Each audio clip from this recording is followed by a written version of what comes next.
Okay, here we are, back again for part 3. How is everyone today? You doing alright? It is supposed to be something like 97 in Austin today. It's going to be warm, so I'm out here early in my car, my car office, to try to get this recorded so that I don't melt recording it later. Alright, so I hope everyone is well, and wherever you are, that you are not too hot and not too cold and not too stir crazy. I can tell you that all 5 of us in my house are pretty close quarters these days. It's nice to come sit in the quiet car. Okay, so I'm gonna pick up with week 6 in house arrest. And I just want to take a second to say thank you to Chronicle Books for allowing me to do this read aloud, for giving permission for this. And if you want to have your own copy of house arrest, you can go to the Chronicle Books website, which is just chroniclebooks.com. You can find it through your indie bookstore. I know a lot of them are shipping. I'll try to find a link to put when I post this. As always, all your big stores online. Okay. Week 6. Mrs. Bainbridge called that last part of the journal a breakthrough. I don't know about that. Maybe she said that because I never talk in her office, so she was excited to see so many feeling words all on one page. I don't really feel like I've broken through anything, though. Really. Maybe some things have broken through me. The thing is, and I don't know if I should say this, but house arrest isn't so bad. Pretty much, I've been on house arrest since Levi came home.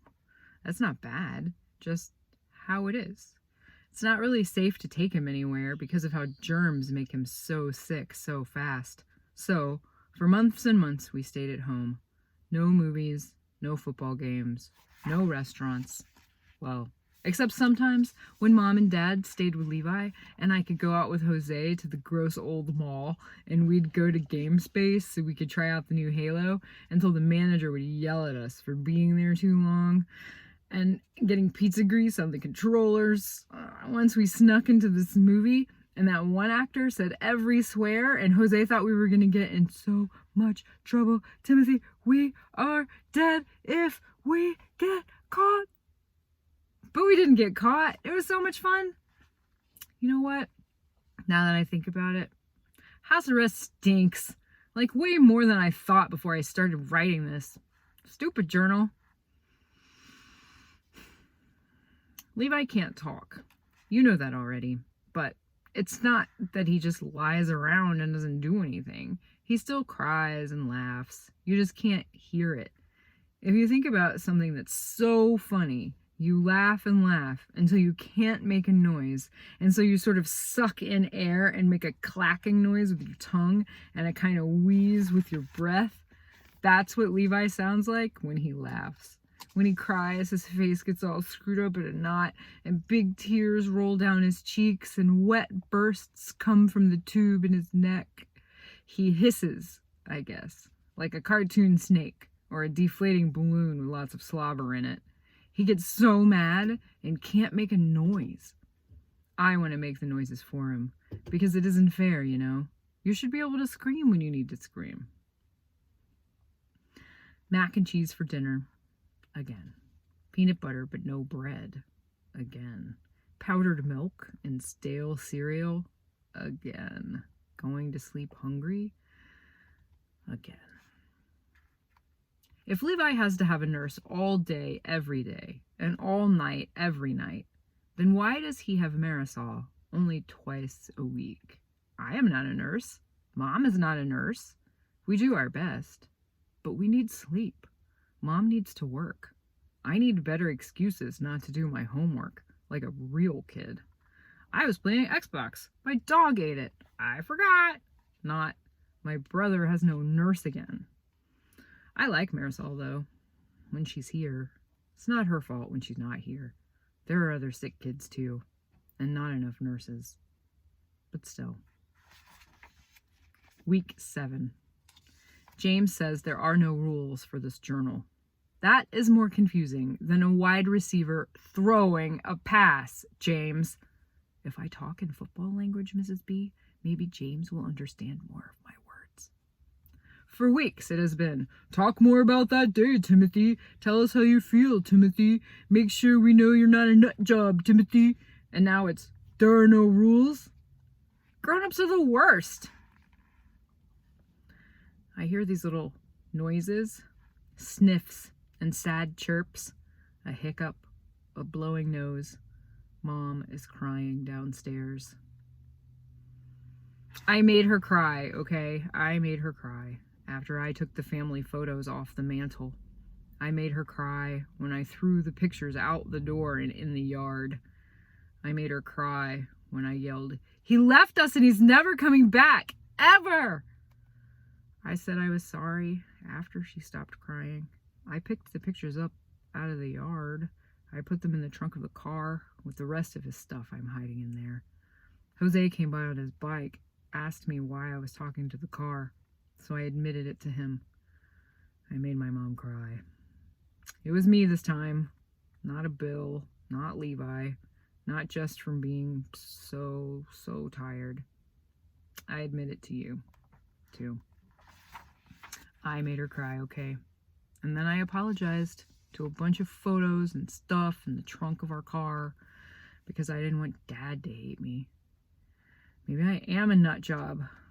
Great. Now I'm crying too. I hate this journal. A crackle in the breeze. I put down my math book, look out the front door. 2 bags on the mat. A mat that says, "Faux shizzle, welcome to our hizzle." A mat Dad bought because he thought it was funny. A mat Mom hates but won't throw away.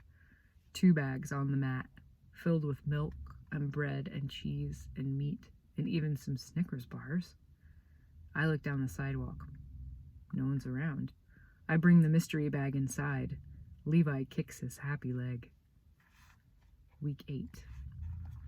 I wasn't in juvie very long, just there to be processed and judged. But it felt like ages, eons, eternities. Stars imploded and were reborn. New planets formed. There was a supernova of shame growing inside me, and I thought maybe rays of blinding light would shoot from my fingers as they were pressed onto the fancy inkless pad, and my fingerprints joined the other galaxies of whorls and swirls trapped in time. "You look cold." "Duh, Mrs. B, it's wintertime." "Where's your coat?" "Duh, Mrs. B, my arms have grown 3 sizes since last winter." "Do you need a coat?" "Duh, Mrs. B, but you think I'm going to ask for one?" "You should take care of yourself. You don't want to get sick." "Duh, Mrs. B, who wants to get sick?" "Have you had a flu shot?" "Duh, Mrs. B, who's going to pay for it?" "You should think about getting one." "Duh, Mrs. B, I think about a lot of things I can't do." "Timothy, are you listening to me?" "Duh, Mrs. B, are you listening to you?" My mom is late. She'll be right here. My standard lie for the new night nurses. Mom will be here when her shift ends, in 3 hours. This nurse plopped down a big gulp right on Mom's coffee table, the one that should have a sign, "Use a coaster or you will be murdered."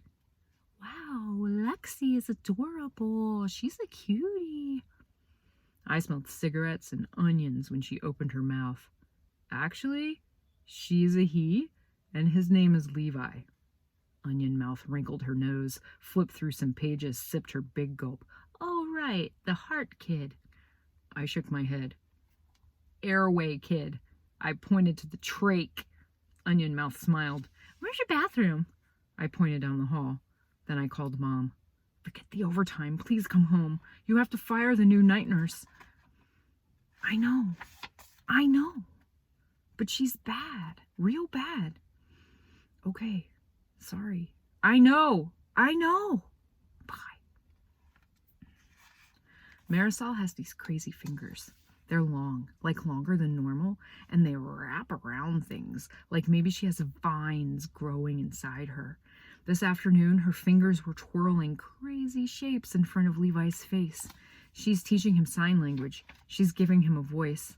Milk, milk, milk. More, more, more. More milk, more milk, more milk. Marisol said it over and over while her fingers curled, vines squeezing air. Levi stared at her and smiled and swatted at her hands. Marisol took his hand, took his tiny fingers that are not like vines, and she tried to shape them into milk, milk, milk, more, more, more, more milk, more milk, more milk. But he just wanted the cell phone in the pocket of her scrubs. He likes to push buttons, kind of like me. I sat next to Marisol and tried to turn my fingers into vines. More, more, more. Milk, milk, milk. More milk, more milk, more milk. Good, said Marisol. Good job, Timothy. She handed me Levi's bottle. Her long fingers touched mine for just a second, and the weirdest thing happened. I wanted to hug her really tight and feel her hands wrap around me like vines never letting go. And I wanted to sign more, more, more, so she'd never stop hugging me back. Please don't ever tell her. Okay, that's it for today. Everyone be well, and I'll see you tomorrow.